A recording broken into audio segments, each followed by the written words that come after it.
Okay,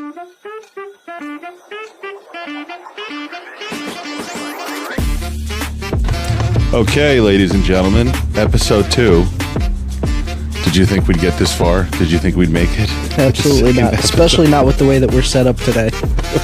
I mean, if you saw the video, because we're going to start doing video if we get past 3 podcasts, I told them. We look like absolute slobs. Set up on the couch. Listen, this is going to be a way better setup. First of all, it'll be more relaxed. They'll be able to tell it in our voices. No shot, it's going to be a better setup. It's just so hot. It's just so hot and humid. We finished the work day today, and we're like, we got to do the podcast today. And it's the last thing. It's the last thing we want to do. Which is anything. And I was like, all right, I need a 10-15 minute nap. Half an hour to 45 minutes later, I'm like, I can't even move. I think, I think last week we talked about a whole bunch of crap and went off on tangents, which is fine. But I think we talked about a couple good things, especially with the whole college versus getting into the trades thing. I actually want to point out the biggest plus is the tuition you save. You're not dumping tens of thousands of dollars for a degree. Well, it depends, because I remember last time we talked about me going to I was going to go to technical school, ITT Tech, for auto mechanics, and it's only a year and a half, I think. Yeah, but what do you get for? Is it a certification or is it a license? I think it's just a certification. I don't think you need to. I don't know if you need to be licensed to be an auto mechanic, or you just need to be certified as an auto mechanic. But they do help you with a lot of things, like getting jobs and things like that after school. But it's almost $30,000 for the tuition for the year and a half, which is crazy. Yeah. I didn't know it was that much. It's crazy. If you go, I mean, I think they offer also HVAC. They do offer those types of trades too, but it's very, very expensive.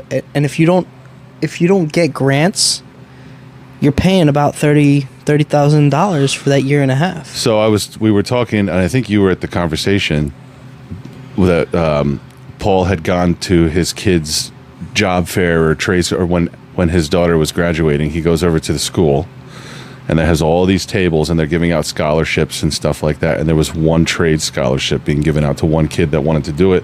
And to be honest, the interest wasn't even there. So it would be nice to change that, because we're about to hit a really bad time where the average age of a plumber, I was watching a video the other day, 60 years old. Where, in our area or just in general? In this country. Yeah, it's nationwide, the average. What were you saying? We went to that plumbers board meeting for New Jersey, yeah. And in the state of New Jersey, this is a fun fact. There's 9 million people in New Jersey, right? In the state of New Jersey. I think so, yeah. Okay. There's only 5,000 licensed plumbers in the entire state, and most of those are boomers. And 10,000 hacks. Yeah. Most of those are boomers who, at the end of the day, they're going to, pretty soon they're going to be retiring. Yeah. And there's nobody to fill those gaps. Yeah. There's nobody to fill those spaces. Already we don't have enough plumbers. Can you imagine what's going to happen? Plumbers, electricians. Yeah, it's with all that all stuff. Of them. So, and this is something like, you can automate out fast food workers. They're doing it now. I don't know if you've gone to these high-tech McDonald's where you don't even talk to a person. And you can make burgers on a conveyor line in a McDonald's. You can automate this stuff out. No one's going to retail stores anymore. But you can't automate out plumbing, electrical, contracting, putting up sheetrock, all that stuff. I saw a robot put up sheetrock. Right. Yep. You know what? I saw a robot put up sheetrock in a video, but it's not going to become But give them a corner. Thing. Give them a corner and like a Boeing archway. It's not going to, it's not going to be a thing. You're not going to have a robot come to your house to put up sheetrock. Yeah, so I think the median age of plumbers being 60, we're going to start feeling the heat, because they're still working. They're still out there working. Yeah, they're just the old timers are still working. In a couple of years, that's it. Yeah. So I think I know Cordts is trying to get involved in pushing a scholarship or coming up, especially next year. And you know what? I hope other companies will catch on. Like, I think I'd be down to do it with a bunch of companies. Yeah. And I'll say, I actually posted something like this on Instagram that, there was a Facebook thread, and Conway Plumbing is in River Edge. We see Conway all the time. Yeah. I talk to him at the plumbing supply house. So I'm part of a whole bunch of, River Edge groups and stuff like that. Mom's group. No, not in any mom's group, because you have to prove your gender and the fact that you have children, which I'm not a woman and I don't have children. But they were talking, someone had posted a picture, Conway came in, he did a great job, and they posted a picture, and there was this whole thread, we use Conway for everything. So I jumped on there, and my comment was, on paper, plumbing companies are supposed to be really, really competitive and, not praise each other. But to be honest, this area has some of the best contractors, and Conway's no exception. I posted that, and people were shocked. Yeah. That when you go to the supply house in this area in Hackensack, we all talk to each other. We joke around. No one's fighting for... It's just endless work. There's endless work. So when we go down there, there's not much of a sense of competitiveness, unless you're busting chops. Yeah. Like if Rob comes in there, I'm going to bust his chops. Yeah. But if you go out, like we were talking about my brother doing plumbing in Ohio, you go to a supply house out there, nobody speaks to each other. Yeah. Everyone's cold. No one's helping each other. I've called tons of plumbers around here for help when I'm stuck on a job. They have no problem reaching a hand out. So yeah. Well, the difference in plumbing here versus over in all of those other states, you go out to the Midwest, you go to the South, it's wildly different. I mean, you've talked about it. I know a little bit less about what goes on in the Midwest, but you say people, like, their water heaters are mostly electric water heaters. They lease they finance their utilities. Yep. They rent their hot water heaters. They rent their AC units. They rent their boilers. So they're on a payment plan. Yeah, we don't understand. So it was our teacher. I don't think we realize how good we have it. I'm gonna have to put foam rubber around you. Why? Because you're getting a lot of blowback with the noise. Yes. Every time you touch that coffee cup. You hear me swallow every time I drink my coffee. Every time you touch the coffee cup, it's like you're leaning into the Grand Canyon. I can see it bothering him, which is why I keep doing it. I'm an agitator. Yeah. Yeah. Yeah, it's not just for the podcast. Yeah. So, here's something I wanted to clarify. That my dad's hands are not as soft as I made it out last week. Oh. He was so bothered by that. So I sent him the podcast. I was like, Dad, listen to this. Tell me what you think. He's like, I think it's great, but I don't like that my soft hands were a big topic of it. I'm like, well, we're just pulling from reality here. Yeah, I wasn't showing my friends this. I wasn't showing it. Unless this takes off, I'm not showing anybody. Listen, who knows? You know what? If we get 5 listeners, I don't care. I mean, it is what it is. Yeah. I enjoy it, which is why you can't tell your friends that you enjoy certain things. Oh, yeah. Especially your group of guy friends. Because they're going to crap on it. Yep. So I'm like, you know what? This is my therapy. Yep. Like every time you go over to your friend's house, they're going to like mock you with like headphones and stuff. Yeah. Don't talk about your podcast now. Don't talk about the things that you enjoy with them. Or you'll just be just drink and nod at each other when you're with them. So what else did we learn this week? Oh, it's not that I learned this, but it reiterated how much I hate working in the rain. I think it's miserable. You know what else is great about working for Phil? What? Is that if it rains, if the weather is slightly out of whack, if it's not 70 degrees outside and the humidity is not too hot and not he's calling it. He's like, I'm not doing it. That's not true. Certain jobs I call. I'm joking. I know. I mean, there have been days. We both came in. It was torrential downpour. There were like 2 hose bibs scheduled. I'm not working. Yeah, hose bib is not an emergency. You don't have to work outside in the rain for 2 hose bibs. Plus, it's raining. Your lawn is being watered as we speak. Yeah, they don't have to. We don't have to work outside on a day like that. But Well, here's another thing that we're starting to do this week is wrap up that renovation we had, yeah, which is nice. yeah, that renovation. I mean, listen, it turned into... How do you feel? Okay, there's two types of work in this business. There's new construction. Which I guess renovations can kind of go in the new construction. Renovation, new construction. Yeah, renovation, new construction. Right. Because you can renovate a bathroom and not a whole house. But there's new construction, renovation, and then there's service work, which we're mostly service plumbers. We Right. do renovations, bathroom remodels and stuff like that. But what do you prefer, and what do you think about those two? At the size we're at, it's tough to do renovations because this is what I gather from renovations, remodels, and all that stuff. It's okay if you bump the table putting the coffee cup down. Sorry, I was I just put busting your chops before. So we're not big enough for renovations. I'd like to get to a point because I got to be honest. If you can bang out a renovation quickly, if you can bang out the plumbing rough in a period of a day and a half, you're golden. Because then all the other contractors can come in. But when you're only two guys, and then the phone is ringing off the hook for other people needing work, You have and to you have constantly customers step away. you have to step away, put it on hold, rearrange your schedule because the one contractor comes in, he's like, "Oh, you guys got to move this pipe," and then you have to stop what you're doing, drive over. We're not big enough for it, but I would like to get to a point where we can take a renovation or two and be comfortable, put 4 or 5 guys on it, and be done with it. I think that for us, renovations, we can do renovations, remodels, stuff like that, like a bathroom A kitchen remodel. and a bathroom. I don't even think. I'm not even saying together, but No. we can do a kitchen. Yes. We could do a bathroom if it comes Yeah. up. It's got to be just the bathroom, just that controlled space, because once we start getting into going, let's do this bathroom now, let's do this kitchen Well, now, look let's do at this now. This renovation Yeah, we're doing. I know. It can get away from you fast because the homeowner, once you start opening things up, first of all, you start finding what the last plumber did, what the contractor did with the house before you, and you just open up cans of worms, and you keep moving on down the line. Like the whole job will come to a screeching halt if there's an issue with another trade being in there.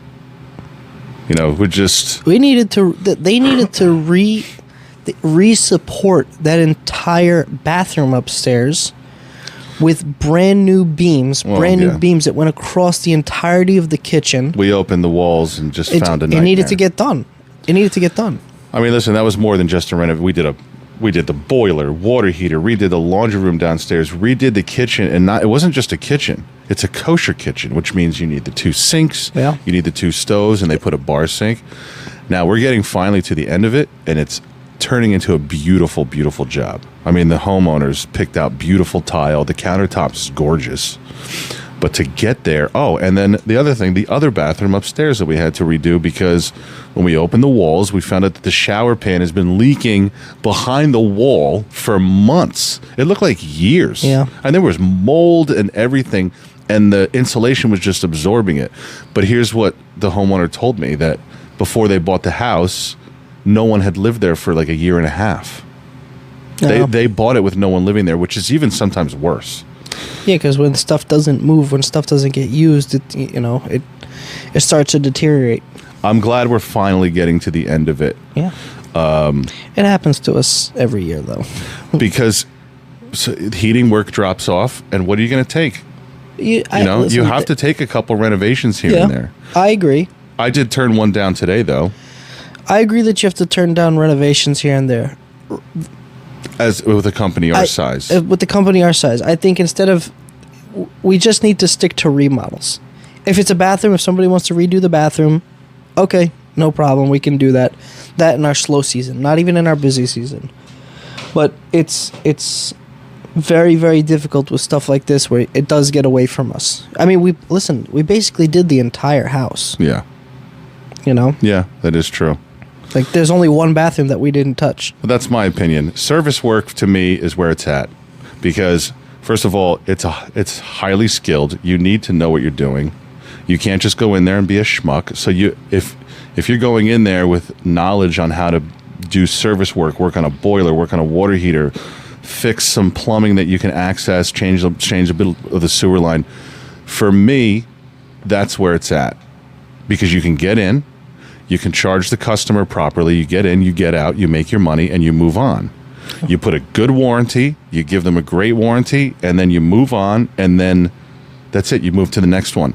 That's where our company size is set up for, that we can handle. Yeah. And I'm not saying like we know a plumber, he's a single man operation, and he'll bang out a renovation. I don't know how he does it. I got to give the guy props. But he will go he'll go, yeah, I'm going to just do a renovation or a remodel. It's a remodel this weekend. Yeah. Which, okay, if that's the case, you're just running some PVC for some new fixtures and stuff. But even still, man, it's the plumbing industry is tough to do alone. I wouldn't want to do it. Well, he's always got a guy. He does most of the stuff himself, but I'm sure I can ask him, but I'm sure he's just not even concentrating on any of his service calls while that thing is going. Yeah, while that you really have on. to shut your phone off. He can't. There's no way, because every single time we're on one of those remodels or renovations, our phone is like off the hook, ringing, and you always have to step away every like couple hours. You got to step away for something. And I mean, if it's not 70 degrees with perfect humidity, I get really. I get really testy anyway, so... Oh, yeah. Like, Nancy will call with just a simple request, and then it's like Pearl Harbor's being bombed. It sets him off. This is where the courts start to break down. I've worked with him. I've worked with his brother in these types of conditions. And you've met a lot of Cordtses. I've met a lot of Cordtses. Now, they're great, friendly, fun as hell. But don't work for them. But don't work for them if temperature is not perfect. It's not work for them. Don't work next to them. It is true. We're emotional people. We're an emotional. So you go. Cordtses are all over the country. We're all different. But if you hang out with us all in a room and you look around, you'll be like, you know what? These people are not different at all. They're the exact same person, squished into different bodies. It's hilarious from the outside. What else do we have to talk about? There's a lot of passive aggressiveness. No, there's no passiveness in the aggressiveness. It's just aggressiveness. Listen, we are our grandfather's offspring. Yeah. I mean, he was such a ball buster. I told you, everywhere we would go, he would make jokes. Did I tell this story last week? Yes. Did I? Yeah. The very, very... Clearly, I'm going senile. I try to be nice to you about it. No, I try to entertain your stories. It makes you happy. So whatever. Like, you don't repeat anything. This kid comes in, thinks he's perfect employee, everything. Anyway, what else we got? I mean, we're really just wrapping up that renovation this week. Yeah, it's right now. It's just balanced. Here's the other thing that I despise about renovations. You do a lot of work. You're working in someone's house for months. You finally wrap up the job. Like we have that house we went to today with the pool that's filling up. I don't want to say the name, but we did a whole bunch of work there. Mm-hmm. So you put a year warranty on the work you do, but if something happens 2 years from now, you're kind of obligated to go and take care of it. Like, you're stuck there. You're the guy that had the hands in the house 2-3 years down the road. Now you can be a ball buster and say, no, sorry, your warranty's done, so you're going to pay for this visit, which sometimes on some situations I do with those jobs when it's appropriate, but a lot of times we'll just be like, if they're let's a good just go customer, take care of it. If they're a good customer, you should take care of it because you know that you're getting a lot of work and you have a good relationship with that person. But if they're not, then I'm sorry, but you're running a business here. Like I said, I always go back to cars with this kind of stuff because that's my father's industry. But you remember when I bought my truck? The one you have now? The one I have now. Which I haven't seen in weeks. Yeah. Too much gas. Where is it? It's at my father's property. You're just not driving it because it's a gas guzzler? Because I don't feel like spending $100 a week in gas. Right now, currently, I don't like to admit it, but I'll admit it now. I'm driving a Prius. I put $20 in that thing, and I drive it for 3 weeks. And if I don't need the pickup truck, I'm not driving the pickup truck. Are you going to keep that Prius? I'm not keeping it. If he needs to sell it, if somebody calls him on it, then you don't think you'll snag like a girlfriend with driving around with no that way. thing? Like go picking her up? No way. I actually tried to take somebody out on a date. I said, I'll pick you up at 8. I pulled up in the Prius, and she said, absolutely not. No way. Yeah, she said no. Are you serious? I'm joking. Are you kidding me? She's going to say no. She's ridiculously dateable then. She's going to say no. Prius. He drives the Prius. But you found her TikTok later, and she's just like ripping on you. She's ripping on me. Yeah. But so I gotta say, if that was a true story, I'd be like, you get that girl you back. Want to meet her? You want to meet her? Invite her out for a beer. I was describing my perfect first date. She rejected my Prius. You say the Prius is a pretty badass car, though. It's a great car. It's probably one of the best cars, but it doesn't take away from the fact that it's very, very feminine. It's soul crushing, that car. All right, Prius. There's nothing. Prius or a Volkswagen Bug in yellow. Both in yellow. That I don't think. Well, sunshine yellow. Prius. I have to go with the Prius too. There's nothing more feminine than a Volkswagen Bug. Yeah. Apologies to anyone who's a male and drives a Volkswagen Bug. I don't think there's any. I think you're offending maybe one person in the entire 8 billion Bug. people world. What? Maybe a classic Bug. Yeah. I could, Yeah, that's nice. Those are nice. People are doing nice things with those old buggies too. When my parents first got married, their first vehicle, and I remember it, was the Volkswagen van. It was a red and white V-dub van with the flat front.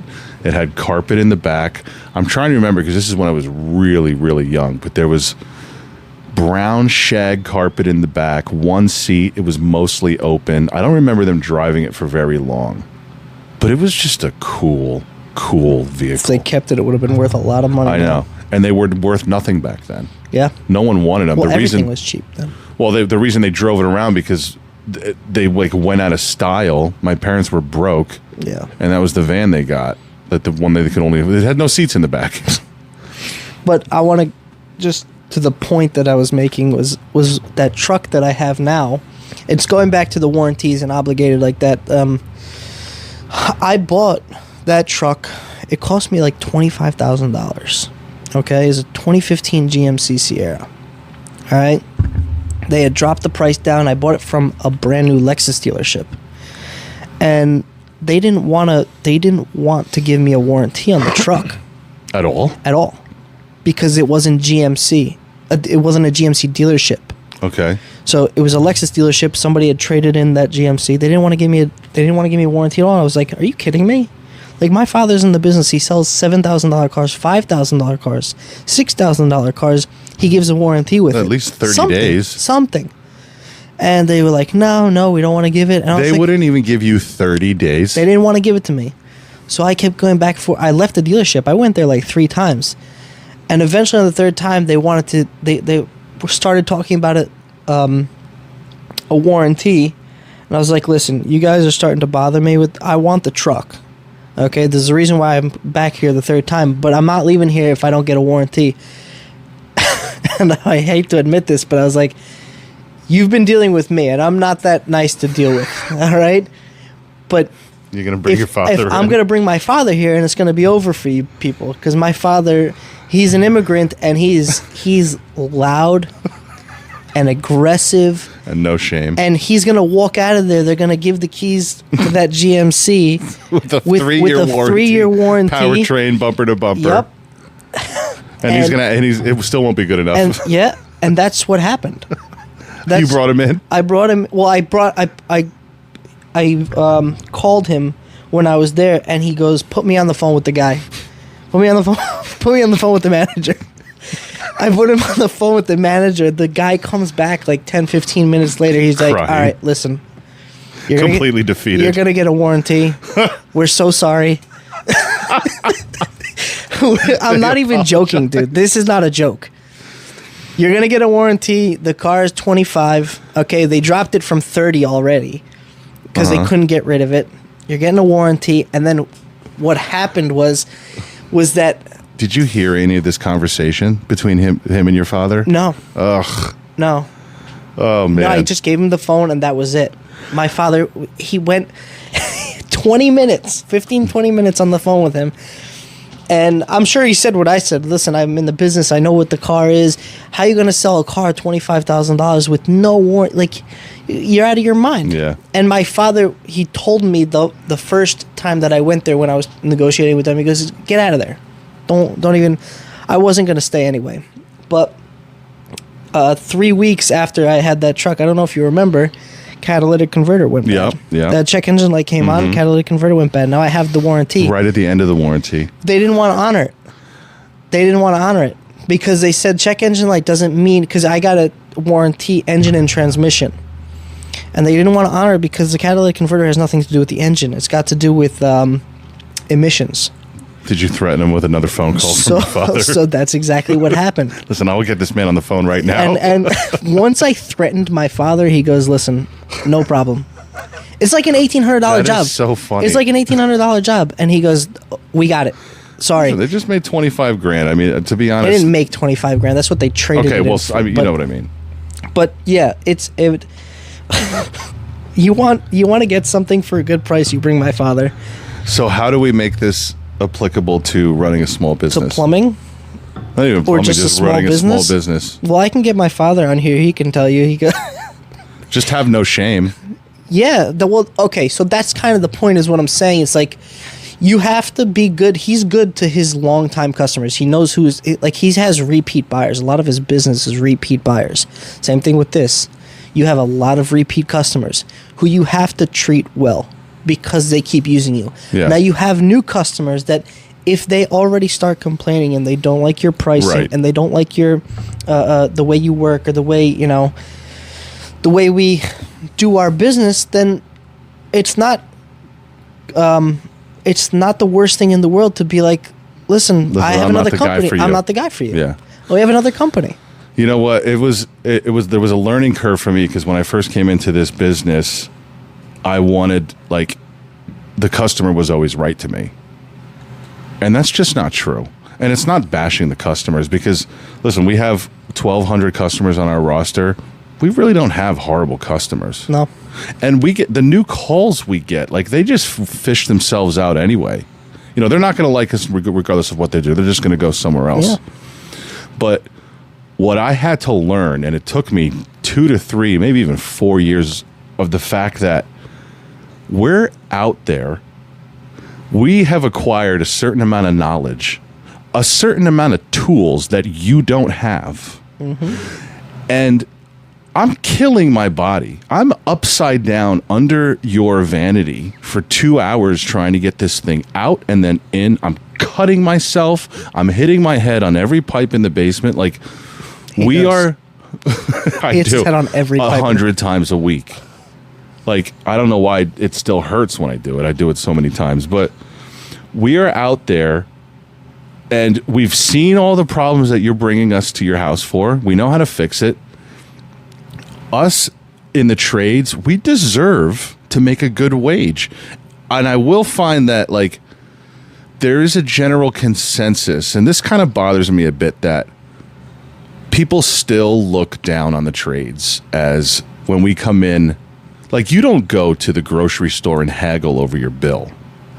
You know what I mean? Yeah. Now, and especially going to the grocery store when people are spending $400, $500, $600, like, the price is the price. And what we've done in the past couple of years is we have spent hours sitting down, doing math, figuring out our numbers. What is our average this month? Where do we need to be charging? Like, we've spent hours on figuring out where we need to be. So when I throw out a price, I'm not just pulling that out of midair. I'm sitting down. Listen, I know, first of all, how much in an uncomfortable position I'm going to have to be in for the next 3 hours. I'm going to know what kind of tools I'm going to need, how expensive they are. You know, the Pro Press is only rated for up to a certain amount of presses. Yeah. Like, all that stuff needs to be maintained. Yeah. The trucks out there, this truck drives all around Bergen County. Like, I'm sorry, you got to pay for that. You have to pay for that. You are more than welcome to take my estimate and go find a schmuck that will charge you half price. But you will get half price schmuck work. Yeah.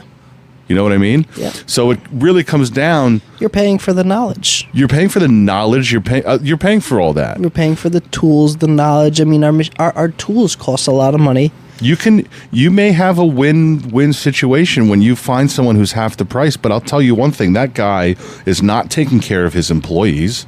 He's not taking care of himself. You know what I mean? Yeah, he might not be there for you when you call. I know this, speaking for this company at least, I know that we constantly get compliments on how we react to how we respond to customers and calling them back. I mean, just calling customers back. Our office, Nancy gets a lot. She gets a lot of compliments. A lot of compliments. She does a great job in the office because we hear all the time. We'll finally get to a job, and the customer's like, "Oh, I you don't understand. Like, I can't even get a call back. I can't believe." How did you hear about us? And she goes, "You guys answered." Yeah, you're the only ones that picked up the phone. Yeah. So that is, you got to pay for someone who's that responsive. Yeah. You know what I mean? And like I was saying before, it took me, and I didn't come into this business automatically thinking how much we deserve to charge. It took learning and getting frustrated and failing and losing on the job to be like, listen, to know your worth. Exactly. And charge your worth. And don't be ashamed. Oh. There's no need to recoil from that. When you talk to a customer and they're like, oh my gosh, it's that much. Be like, yeah. It's that much. Yeah, you don't say that to a lawyer. You don't say that to a lawyer when he charges you $700 an hour to come to the courtroom to sometimes not even speak to the judge on your behalf, and that's what you have to pay. Yeah. You know, like, I mean, you don't say that to him. He went to law school. We spend the rest of our lives in this business having to stay in required continuing education. Mm-hmm. We have to get the license first of all, and we learned this year, you actually don't own your license. The state owns your license. Yep, the state owns your stamp. Yep. So you have to, like, if you're not charging what you need to be charging, you're not a business owner. You're just you just have a really risky job. Yeah. Well, remember what Ronnie said too, like, pricing out your job. Let's say you estimate the job at a 5-hour job. All right. And you get the job done in 4 hours. Okay. He had a customer come to him one time when he finished the job an hour and a half early. He goes, "Oh, so you're gonna charge me less for it because you weren't here for the full 5 hours?" He goes, "If I went over the 5 hours, if I did 6 hours, can I charge you more? Can I charge you more?" And he goes, "You have a good point. You have a good point. You're paying for the experience, and some jobs do go over time. Yeah, and some jobs get done in less time, but you estimate it out at what you know on average that's going to take you." Well, here's the other thing, and I've actually heard a couple good points. That's kind of why we don't charge by the hour anymore, because it could screw over the customer. I mean, let's say we get stuck up. I'm trying to think of a job, a simple one that we got stuck up on. Like, the customer's on the hook for all that extra time. But if you take your averages and you make sure you're charging enough for material, you'll meet your numbers, and you don't have to. And the customer's not like, "Well, what, you took so long because you're just trying to make extra money." No. And here's the other reason why it's not good to charge by the hour, because the better you get and the more efficient you become, you're punishing yourself for becoming better because you're going to do the job faster. Yeah. So why should you lose money when you become more experienced? Why don't you go charge the customer a flat rate and just blast your experience all over the job and say, "Listen, yes, you're going to pay this." Blast your experience. I mean, you should find the right words for what you want to say. I know. I don't know. There was a job, I think you told me early on, that there was a boiler that was kind of whacking out at a woman's house. Whacking out. All right, move on. It was at a whack. And you found out that it was just a switch for the boiler at the top of the stairs every time she thought it was the lights. And she kept turning off the boiler. And she thought it was the lights. Because it wasn't marked with the red plate. Because it wasn't marked with the red plate, right? Didn't you tell me that? That was a job that you did? And you had to charge her because... I had to charge her. That's my experience. Like, I knew that and you didn't, kind of a thing. Yep. Like... I figured that out pretty quick. Yeah. And I went to go write up her bill. She's like, hold on. You just turned on a switch for me. All you did have to do was turn on a switch. And tell me I need an electrician. I was like, okay, well, if that's the case, then why didn't you do it? Why didn't you figure it out? Why did you keep shutting off the lights? Like, what do you think? And the boiler. We just ride around in charity trucks doling out knowledge and wisdom? Well, like, it doesn't work like that. But here's the thing. In some cases, yes, you do give... I've seen you do things, because that wasn't a long-time customer, right? It was a new customer. New-ish, yeah. Yeah. So we still have her. I had to explain to her. Now, and you explained it to her, but you do that, you do that for a newer customer. You have to charge. You have to prove to them that you're experienced enough that I knew this and you didn't. This is why I'm charging you. But if it was like a long-time customer, you would never charge that. I know that. And you have to confidently present your invoice. Yeah. Be like, listen, this invoice I'm presenting you, I know I'm worth it. Yeah. I know I'm worth it. So whatever you come back at me with, I have an answer for you because, well, first of all, we've heard it all. And I know that my experience I'm going to put into this job, and you're going to be better off for it. Yeah. Like, here's the thing about plumbing. When you install plumbing, you have to be good for the next half century. If you put in a sewer line, you better be sure. You don't want some hack doing it because you want your sewer line to last until your kids buy the house. That's if the materials last. That is true. See, and that's another thing. We talked about that last week where...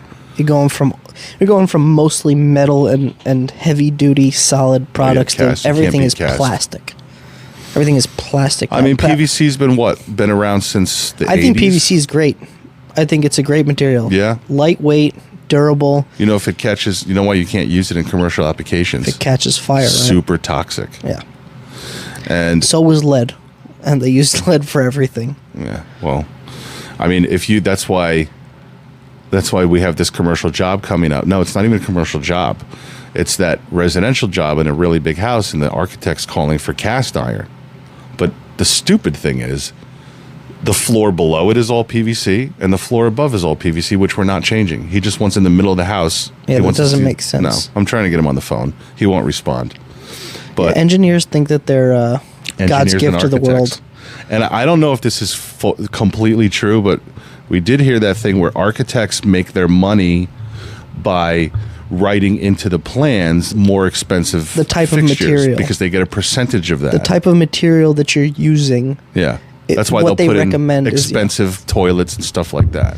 Not necessarily the toilets, but they'll recommend sometimes a certain type of PEX or a certain type of no-hub fitting. He's requiring L copper. Yeah. L copper and cast iron. He's probably getting a kickback. Yeah. And that's how they make their money. Whatever. That's how they make their money. You know, I don't care how... Not that I don't care, but people make their money the way they need to, but... I think engineers go overboard like crazy. Remember the job we did where they called for... Originally, they called for 12-inch diameter PVC pipe. On that drainage, the yard drainage? Yeah, the yard drainage. And then they brought it down to 8-inch because everybody talked them down. And 8-inch was still insane. Yeah. I mean, it didn't even make sense. She hasn't flooded since. That's not true. Well, she flooded because the pump failed. Yeah. China. Yeah, there you go. That Chinese pump. You know what? It's funny that we just spent like 20 minutes defending our numbers, and then we're like ragging on the architect for making his money.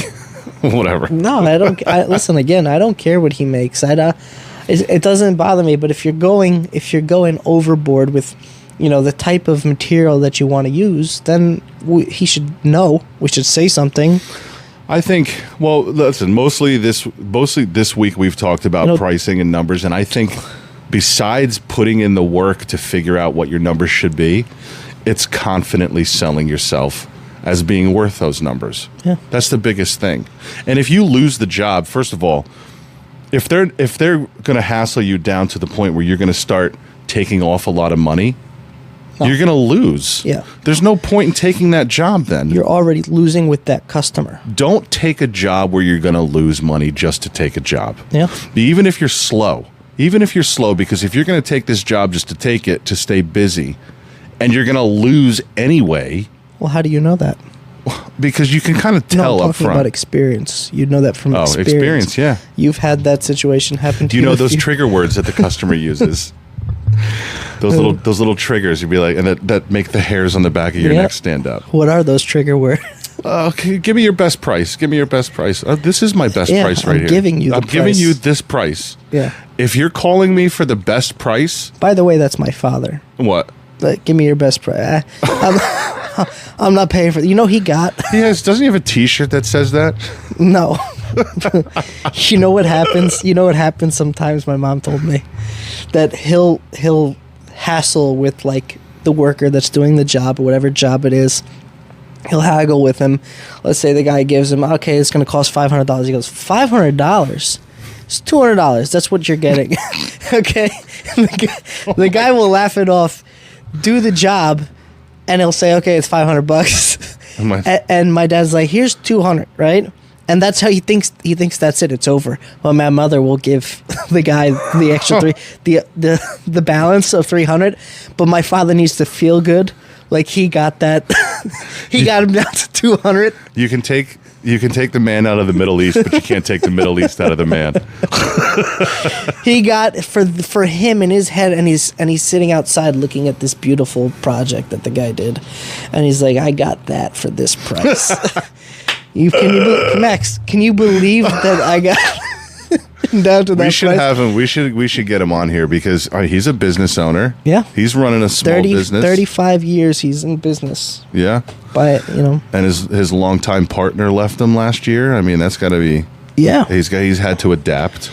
So it was an adjustment. Yeah. I mean, he's not very tech savvy, which in today's day and age, you have to be very tech savvy, whether or not you like it. Social media, all that kind of stuff. I'm just picturing him out on the back patio with his feet up and just looking around, smoking a cigar, and he's not realizing that your mom had like, paid the rest of the bill behind his back. I got this for $10,000. That is so funny. And it really cost $20. Oh, just so content with himself. You just have to he just has to feel like he got a deal. That's why, the comedian Sebastian Maniscalco? Yeah. When he talks to his father and he goes, I can't tell my father what I paid for this thing. I have to give him parent price. Yeah, it's true, yeah. Because if you tell your parents, especially immigrant parents, what you paid for something. Oh, you got ripped off. It's ripped off. You got ripped off. You got everything. I bought this gallon of milk for $3.50. Oh, I could have made that gallon. You have cows? You have cows? I've never seen a cow here. Well, hey, that's the main focus today. Numbers, charging right, having confidence. Like I said, I want to highlight the word confidence. I've listened to guys try to sell their numbers and they're not confident in what they're charging. Confidence, and that comes from, I'm going to be honest, sitting down, finally hunkering down and facing the music that you literally have to write down all your numbers and figure out where that it's a pain in the ass, especially for guys who are in the trades. We're in the trades because we want to go out and work. We want to make stuff work. We want to fix things. We don't want to have to come back and sit on a computer. Yeah. But you have to do it. And once you do that, you have the confidence behind you to charge right, make the money that you need to do, and also put the customer in a good place long term, because they're all set now. You've got in, you've taken care of everything, you've blasted your experience all over the job site, and they're good now. So go on and get blasting. Until next week. all of you blue-collar workers, go on and get blasting. Start blasting those job sites. But, so I think this will be a good step for next week. But, guys, thanks for listening. It's always a good time, even though it's only the second episode. But we're actually really enjoying this. And Thanks again for listening to our little podcast here. Peace out. Have a good one.